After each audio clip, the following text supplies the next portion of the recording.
ఓం నమ శివాయ. ప్రజలందరికీ నమస్కారము. సెప్టెంబర్ నెల తులరాశి శ్రీ కోదినామ సంవత్సరం. ఈ నెలలో ఈ తులరాశి వాళ్ళకి చిత్తా నక్షత్రము 3-4 పాదములు, స్వాతి నక్షత్రం 1-2-3 పాదములు, విశాఖ నక్షత్రం 1-2-3 పాదములు కలిస్తేనే తులరాశి ఫలితాలు. ఈ తులరాశి వాళ్ళకి ఆదాయములో 2, ఖర్చులో 8, అవమానాలు 5, రాజపూజిత 1. కాబట్టి ఈ తులరాశి వాళ్ళకి మేనుగా అదృష్టము, జీవితము, స్థానము. చిన్న వయసు నుంచి చాలా కష్టపడుతూనే ఉంటారు. ఈ తులరాశి వాళ్ళకి మేనుగా ఆలోచన విధానం ఎలా ఉంటుందంటే, ఎదుటి వాళ్ళని గౌరవించటం, ఎదుటి వాళ్ళని వాళ్ళు చెప్పిన మాట వీళ్ళు వినటం, ఇదే మంచిది, ఇదే కరెక్టు అనుకొని వాళ్ళ మాటలు వీళ్ళు మూర్ఖత్వంగా టక్కన బ్రేక్లో పడిపోతుంటారు. వీళ్ళు ఎవరో బంధువులు చెబుతుంటారు, బంధువుల నుంచి వస్తుంటుంది ఇలాగ సమస్య. మేనుగా బంధువులు, స్నేహితులు, మిత్రులు. కాబట్టి బంధువుల వల్ల వీళ్ళు ఏమనుకుంటారంటే, మన బంధువులే, మన స్నేహితులేలే, మన అక్క, మన చెల్లె, మన బావ, మన స్నేహితులేలే అన్నట్టుగా వీళ్ళు ఆలోచించి ఏం చేస్తారంటే, వాళ్ళు ఏది చెప్పినా కూడా వీళ్ళు అదే అనుకుంటారు, అదే ఆలోచనలోకి వెళ్ళిపోతుంటారు. కాబట్టి వాళ్ళ మాటలు విని అదో గతి ఫాలో అవుతుంటారు. ఎందువల్ల అంటే వాళ్ళు వీళ్ళ వీక్నెస్ పాయింట్ని పట్టేస్తారు. వాళ్ళు వీక్నెస్ పాయింట్ బట్టి వీడు మన మాట కాదన్నాడు అన్నట్టుగా వాళ్ళు ఆలోచించి వీడికి కొన్ని చెడు ప్రాబ్లంలోకి పంపిస్తుంటారు మనిషిని. ఒక మనిషిని బాగు చేయాలనుకుంటే ఏ విధంగా అయినా బాగు చేయొచ్చు, చెడగొట్టాలంటే 1 సెకండ్. అందువల్ల కొంతమంది వాళ్ళ స్వార్థం బుద్ధితో వాళ్ళ ఎందుకంటే ధనగర్వం, మదగర్వం, విద్యగర్వం అన్నట్టుగా కొంతమంది కొన్ని ఉంటాయి. దానివల్ల వాళ్ళు ఏం చేస్తారంటే, వాళ్ళు మనల్ని పట్టుకొని ఇబ్బంది పెడుతుంటారు. మానసికంగా మనిషిని డిస్టర్బెంటు, మైండ్ని డివైడ్ చేస్తుంటారు. దానివల్ల వీళ్ళు ఏమవుతారంటే, ఇదే మన వాళ్ళేలే అనుకొని అదే ఆలోచనలో పడిపోతారు. ఆ పడిపోయిందే వీళ్ళకి పెద్ద చెడు పాయింట్ అవుతుంది. అది వాళ్ళకి అర్థం కాదు. అది ఎప్పుడు అర్థమవుతుందంటే, అది తిరిగి ఆ ప్రాబ్లం చాలా పెద్దగా అయిన తర్వాత, పోలీస్ స్టేషన్ దాకా పోయిన తర్వాత అప్పుడు అర్థమవుతుంది, అరే వీడి మాట విని నేను ఈ రూట్లో పోయాను కదా, దీనివల్ల నాకు ఇంత ఇబ్బంది అయిపోయిందా అనేది చాలా బాధపడతారు. కాబట్టి ఆ బాధ రాకముందు, ఆ సమస్య రాకముందు కొన్ని జాగ్రత్తలు తీసుకోవాలి. నీ మనసులో ఏముంది, నువ్వేం చేయాలనుకుంటున్నావు, నీ టాలెంట్ ఏమిటి, నీ ఆలోచన ఏమిటి, నువ్వు పడే కష్టం ఏమిటి, నువ్వు పడే బాధ ఏమిటి అనేది ముందు నీ గోల నువ్వు తెలుసుకోవాలి. ముందు నీకు తెలుసుకోకుండా ఎదుటివాడిని నమ్మి మోసపోవటం అంటే ఏం బాగుంటుంది? అలా మోసపోయిన దానివల్ల ఎంతమందో మాకు ఫోన్లు చేసి, గురువుగారు ఇలా అవుతుందండి, ఇలా జరుగుతుందని చాలామంది నాకు ప్రజలు ఫోన్లు చేసి ఇలా అడుగుతుంటారు.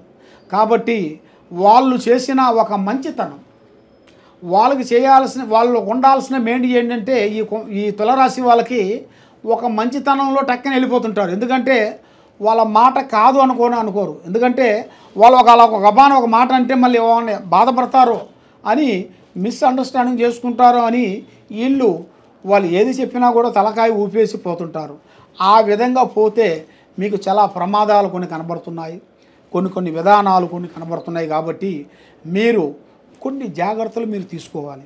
ఎందుకంటే తెలివి ఒక డబ్బా సొమ్ము కాదు, తెలివి ఒక డబ్బా సొత్తు కాదు. కాబట్టి మీ టాలెంట్ అనేది అది మీ చేతిలోనే ఉంటుంది. భగవంతుడు అనేది మనకి అన్నీ పెట్టాడుగా. భగవంతుడు అనేది మనకి అన్నీ పెడితే మనం దేవుడిని ఎందుకు పూజిస్తాం, దేవుడికి ఎందుకు కొబ్బరికాయ కొడతాం? అయితే మనకి ఏదో ఒక లోపం పెడుతుంటారు. ఆ లోపం పెట్టినప్పుడే అప్పుడే మనం గుడికి వెళ్తాం. అప్పుడు దాకా అర్థం కాదు. అప్పుడు దాకా నాకు అన్నీ వచ్చేసినాయే, అన్నీ సాధించేసాను, అంత గొప్పవాడిని అయిపోయాను, అంత నేను ఉద్యోగం చేసుకుంటున్నాను, నాకు లక్షలు లక్షలు ఉన్నాయి, కోట్లు కోట్లు ఉన్నాయి అనుకుంటారు జనాలు. కాబట్టి వాళ్ళు కొంచెం మూర్ఖత్వంగా కొంచెం ఇబ్బంది పడుతుంటారు.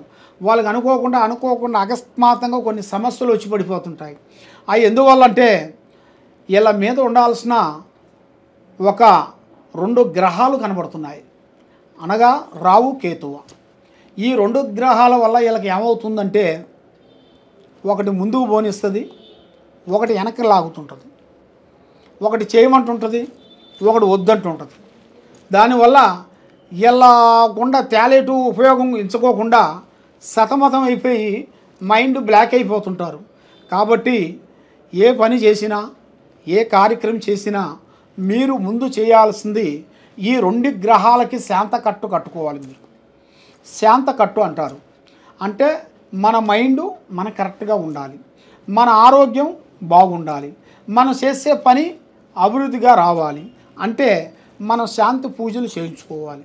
శాంతం అనగా మన ఇంట్లో మెయిన్గా మన మీద ఉండాల్సిన నెగిటివ్ అంటే చెడు, అది ఎవరెవరో కొన్ని విధానాలుగా కొన్ని చేస్తుంటారు. ఏ విధంగా? మంచిగా ఉండవలసిన వాళ్ళు మనకి ఏం చేయరు.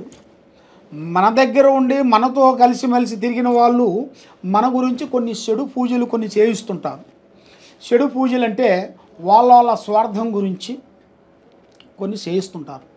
వాళ్ళు కొన్ని చెడు పూజలు ఎలా ఉంటాయంటే, అగో బాగున్నారు, కార్లు కొనుక్కున్నారు, బిల్డింగులు కట్టేశారు, పొలాలు కొన్నారు, ఫ్లాట్లు కొనేశారు, వీడికి ఎందుకు ఇంత వచ్చింది, వీడికి ఇంత టాలెంట్ ఇంత ఎలా వచ్చింది అనేట్టుగా వాడికి ఏదో ఒక రూపంలో వస్తుంది ఆ లక్ష్మీదేవత.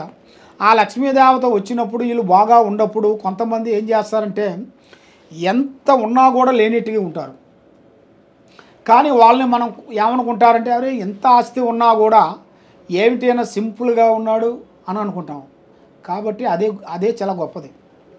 కాబట్టి మనకు ఉన్నాయని మనం వేసుకుంటే మన మీద దిష్టి ప్రయోగం ఎక్కువ పడుతుంటుంది. కొంతమంది కొన్ని విధానాలుగా పోతుంటారు. కొంతమంది వాళ్ళ దగ్గర లేకపోయినా కూడా మా టాలెంట్ చూపించాలి, మా గౌరవాన్ని జనాలకు చూపించాలి, ప్రజలకి మాలో ఉన్న ఒక పవర్ అనేది జనాలకు చూపించాలనేట్టుగా వాళ్ళు రకరకాలుగా కొన్ని విధానాలకు కొన్ని చేస్తుంటారు. అంటే కొన్ని ఫంక్షన్లలో కొన్ని విధానాల్లో వాళ్ళకి తాకత మించిన చేస్తుంటారు. అంటే వాళ్ళకు ఉన్నది కొంచెమైతే వాళ్ళు చేయాల్సింది పెద్దగా చూపిస్తుంటారు అన్నమాట. మాకు అది ఉంది, ఇది ఉంది, అది ఉంది, ఇది ఉంది అని చూపిస్తుంటారు. కాబట్టి అప్పుడు ఏమవుతుందంటే వాళ్ళ మీద ఆ చెడు ప్రవర్తన పడిపోతుంటుంది. అంటే దిష్టి, కన్ను దిష్టి అంటారు. కన్ను దిష్టి అంటే సామాన్యమైంది కాదు. అన్నిటికన్నా మెయిన్ కన్ను దిష్టి చాలా పెద్దది. ఆ దిష్టి కానీ పడిందిరా అంటే నరదిష్టి కన్నా నల్లరాయన బదులవుతుంటారు.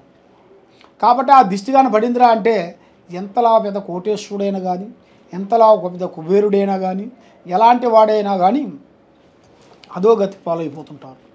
కాబట్టి ఇలాంటి విషయాలలో కొంత జాగ్రత్తలు కొన్ని తీసుకొని మన మీద ఉండాల్సిన ప్రాబ్లము, మన మీద ఉన్న గ్రహాలు ఏమేమి ఉన్నాయో ఆ గ్రహాలని మనం పట్టుకొని దాన్ని కొంత శాంతం చేయించుకుంటే తప్పకుండా మంచి అభివృద్ధిగా అవుతుంది. మీకు మంచి ఫలితాలు దొరుకుతాయి, మంచి మనశ్శాంతి కలుగుతుంది, మీ కుటుంబానికి అన్ని విధానాలుగా కలిసి వస్తుంది. కాబట్టి మీకు ఏ సందేహాలు ఉన్నా కూడా తప్పకుండా మమ్మల్ని ఈ కింద ఉండాల్సిన నెంబర్కి సంప్రదించండి. సర్వో జనా సుఖినో భవంతు. ఓం నమః శివాయ.